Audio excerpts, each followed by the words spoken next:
Hello viewers, আসসালামু আলাইকুম। This is me your সাগর। আপনারা যে যেখান থেকে আমার এই ভিডিওটা দেখছেন অবশ্যই ভিডিওটা কন্টিনিউ করবেন এবং ভালো না লাগলে ভিডিওটি স্কিপ করে চলে যাবেন। আজকে কথা বলবো ফ্যামিলি ডিপ্রেশন নিয়ে। আমরা যারা ফ্যামিলির বড় সন্তান বা পরিবারের বড় ছেলে রয়েছি তাদের অনেক দায়িত্বই থাকে, কিন্তু সবচেয়ে ভয়ানক জিনিস হচ্ছে ফ্যামিলি ডিপ্রেশন বা পরিবার থেকে চাপ দেওয়া। আমরা অনেক বাবা মারাই বুঝতে পারি না যে তার ছেলে চেষ্টা করতে করতে হেরে যাচ্ছে, তবুও সে একটি চাকরি করতে পারছে না বা চাকরি পাচ্ছে না। আর বর্তমান সময়ে চাকরির বাজার এতটাই খারাপ যে চাকরি পাওয়াটা খুবই দুষ্কর একটা বিষয়। ফ্যামিলি পরিবার থেকে চাপ আসে যে তুই এখনও কিছু করছিস না কেন, বা তোর দ্বারাই কিছু হবে না, বা তুই জীবনে কিছু করতে পারবি না, সারা জীবন বসে বসেই থাকবি, তোর দ্বারা কিচ্ছু হবে না, তুই কিচ্ছু পারবি না, বা তোর দ্বারা কোনো দিন কোনো কাজ সম্ভব না।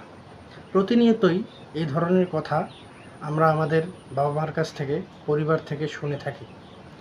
এটি কিন্তু ভয়ঙ্কর আকারে বা মারাত্মক আকারে একটা ছেলের মাথায় ঢুকে যায়। তখন সে অনেক দিক থেকে চিন্তা ভাবনা করে দেখে যে আমি তো জীবনে কিছুই করতে পারছি না, বা আমি আমার পরিবারের পাশে দাঁড়াতে পারছি না। আমার বাবার বয়স হয়ে যাচ্ছে, মার বয়স হয়ে যাচ্ছে, বাবার চুলে পাকন ধরেছে, মায়ের চুলেও পাকন ধরেছে, কিন্তু আমি কিছু করতে পারছি না।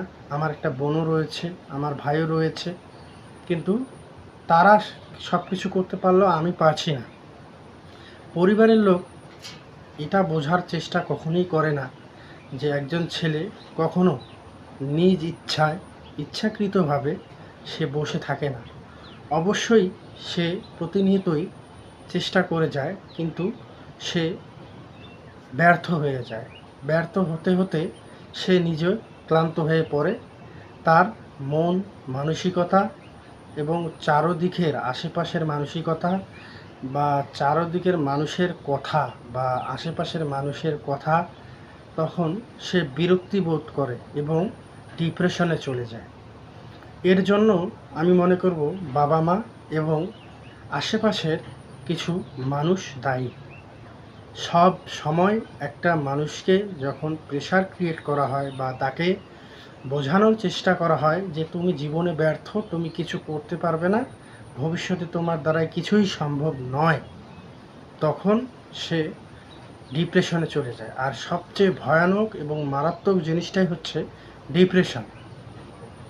যখন ওই ছেলেটা কোনো রাস্তা খুঁজে পায় না, সে কি করবে, কোন দিকে যাবে, বা তার কোনটা করা উচিত, যখন এই কথাটা তার মাথায় প্রতিনিয়ত খেলতে থাকে, তখন তার মনের ভিতরে যে একটা মানে চাপ সৃষ্টি হয়, সেই চাপটা সে নিতে পারে না।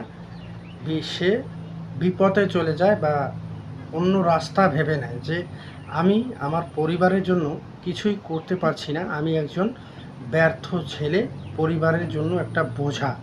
কিন্তু বাবা মারা যদি একটু সুন্দরভাবে ঠান্ডা মাথায় ভাবতো যে না, আমার ছেলে প্রতিনিয়ত চেষ্টা করে যাচ্ছে, কিন্তু সে সফল হতে পারছে না, তার কিন্তু একটা চাকরি হলে সে কিন্তু তার পরিবারের মুখে হাসি ফুটিয়ে তুলতে পারে, কিন্তু সে করতে পারছে না, তার মানে সে ব্যর্থ ছেলে। দীর্ঘ 13-14 বছর লেখাপড়া করে সে যখন একটা চাকরির জন্য মানুষের দরজায় দরজায় ঘুরে, যখন চাকরি না পেয়ে বাসায় আসে, বাসার লোকের কথা, পাড়া প্রতিবেশীর কথা এবং আশেপাশের মানুষের কথা যে যখন শুনে ত্যক্ত হয়ে যায়, বিরক্ত হয়ে যায়, তখন সে নিজে হয় সুইসাইড করার ডিসিশন নেয় বা অন্য ডিপ্রেশনে চলে যায়, সে অন্যরকম একজন মানুষ হয়ে যায়। সব সময় আমাদেরকে আমাদের সন্তানদেরকে প্রায়োরিটি দেওয়া উচিত বা তাদের পছন্দ অপছন্দ জানা উচিত। আমরা প্রায় সময় দোষ দিয়ে থাকি আমার সন্তানরা বিফলে চলে গেল বা নষ্ট হয়ে যাচ্ছে। কেন নষ্ট হয়ে যাচ্ছে, কখনো কি বাবা মারা ভেবে দেখেছেন আপনারা যে ছেলে কেন ডিপ্রেশনে চলে যাচ্ছে, কেন নষ্ট হয়ে যাচ্ছে। আপনারা যদি আজকে তাদেরকে চাপ ক্রিয়েট না করে তাদেরকে বাহবা দেন, ইনশাল্লাহ সে একদিন দেখবেন অবশ্যই ভালো কিছু করে দেখাবে। কিন্তু আপনারাই যখন তাকে চাপ ক্রিয়েট করেন বা তাকে চেষ্টা করেন যে তুই কেন পারছিস না, তোকে পারতেই হবে, তখন সে ওইটাকে মেনে নিতে পারে না, যার কারণে সে বিপদে চলে যায় বা বিফলে চলে যায়। যে কোনো একটা ভুল ডিসিশন নিতে তখন সে ভাবে না। আমাদেরকে সব সময় সন্তানদেরকে প্রায়োরিটি দেওয়া উচিত। সন্তান কি করতে চায় একজন বাবা মা হয়ে তা জানতে চাওয়া উচিত, বা তার পছন্দ অপছন্দ কি। সে পাশের বাসার মানুষের কথা আপনারা যখন বাবা মারা শুনে এসে বলেন যে অমুকের সন্তান তো বড় জায়গায় চাকরি করছে, ও পারলে তুমি কেন পারবে না, কারণ তুমি তো ভালো স্টুডেন্ট। ও তো ভালো স্টুডেন্ট ছিল না, সে কিভাবে টাকা আর্নিং করছে, এত মাস গেলে 2 লাখ 2.5 লাখ 10,000 20,000 50,000 টাকা ইনকাম করছে, তুমি তো 1 টাকাও ইনকাম করতে পারছো না।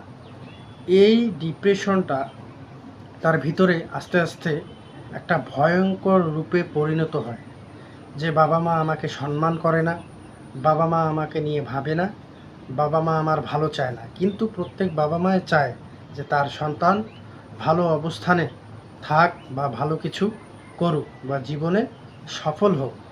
কিন্তু বাবা মারা কখনো এটা বোঝার চেষ্টা করে না যে আমার ছেলে কী চায়।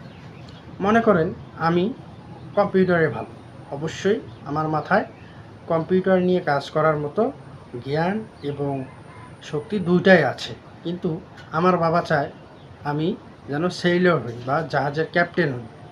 তাহলে কি সে তার পছন্দের জিনিসটাকে বিসর্জন দিয়ে পরিবারের কথায় বা বাবা মায়ের চাপে সে সেই কাজটাতে যোগদান দিল। তার ভিতর থেকে যে একটা নতুন কিছু আবিষ্কার করা বা ক্রিয়েট করা সম্ভব, সে সেটাকে মেরে ফেলল।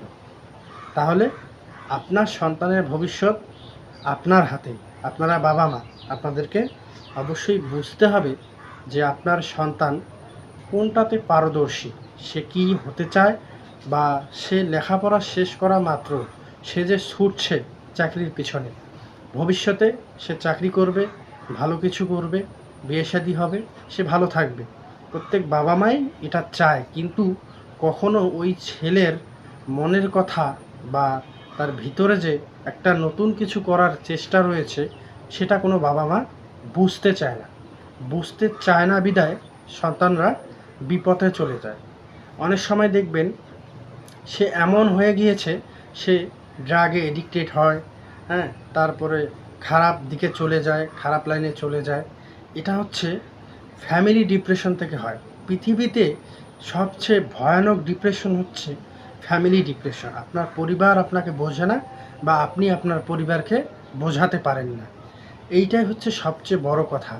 আমরা যারা বাবা মা রয়েছি তারা যদি একটু সতর্ক হই বা সতর্ক থাকি, বা আমাদের পরিবারের সন্তানরা কি করছে এটা যদি একটু বোঝার চেষ্টা করি, তাহলে এই সমস্যা কখনো সমস্যা হয়ে দাঁড়াবে না, সমাধান হয়ে যাবে।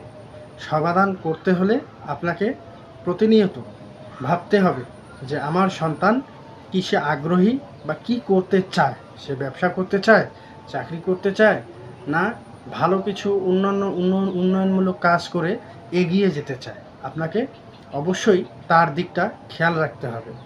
আমরা যেমন যখন ছোট ছিলাম তখন স্কুলে গেলে বাবা মা খোঁজ খবর নিত আমার সন্তান স্কুলে এসেছে কিনা, ক্লাস করছে কিনা, কোচিংয়ে যাচ্ছে কিনা।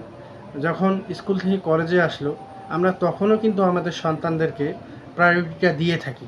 যখন ইউনিভার্সিটিতে আসে তখনও সন্তানদেরকে সেম প্রায়োরিটিটাই দিয়ে আসি। এই প্রায়োরিটিটা যখন সে চাকরি বয়সে আসে, যখন বন্ধ হয়ে যায়, তখন সে ডিপ্রেশনে চলে যায়। এভাবে যদি প্রতিনিয়ত তাদের খোঁজ খবর নেওয়া হয় বা সে কী করতে চায় জানতে চাওয়া হয়, তাহলে একটা সন্তান কখনোই খারাপ দিকে যাবে না। সো আমাদেরকে বাবা মা যারা আমরা রয়েছি তাদেরকে সব সময় সতর্ক থাকতে হবে, এবং মনে রাখতে হবে আপনার সন্তান যেটা চায় আপনি সেটাতে তার সঙ্গে সহযোগিতার হাত বাড়িয়ে দিন, দেখবেন ভালো কিছু অবশ্যই হবে। ছোট মুখে অনেক কথা বললাম, যদি ভুল ত্রুটি হয়ে থাকে তা ক্ষমা সুন্দর দৃষ্টিতে দেখবেন। ভালো থাকবেন, সুস্থ থাকবেন। আসসালামু আলাইকুম।